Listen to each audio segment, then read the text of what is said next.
All right, just a quick update here. And unfortunately, I didn't get a lot of this on camera, but we did actually get it to crank. We rebuilt we took apart the starter, cleaned it, put it back on.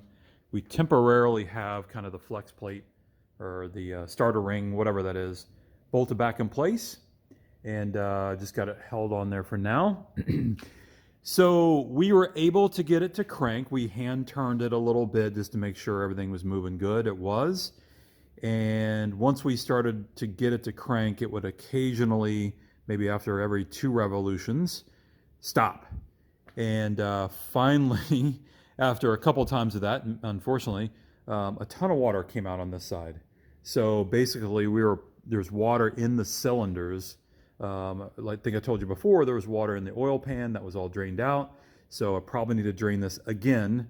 But yeah, so there's water in the cylinders. So what we did was we took out all the spark plugs and we hand cranked it a little bit and just basically cranked it. We put a ton of lubricant in there and cranked it, and we're pretty sure we got most of the water out, or all the water. There may be some residual effect, but yeah. So long story short, it's turning. It seems like there's compression, all that sort of stuff.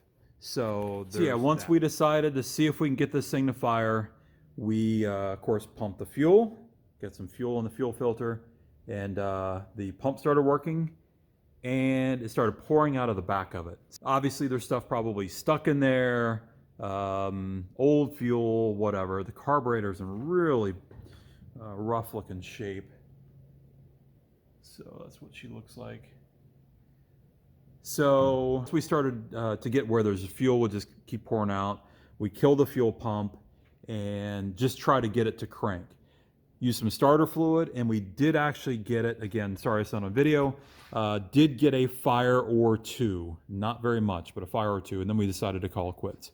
So what we're going to do is I'm going to pull the carburetor off, go get that rebuilt. And I've got new spark plugs.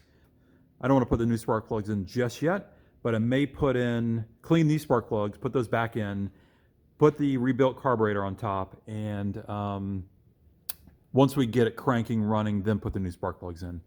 Once we do that also, then I'll change the oil again, probably do it a couple times.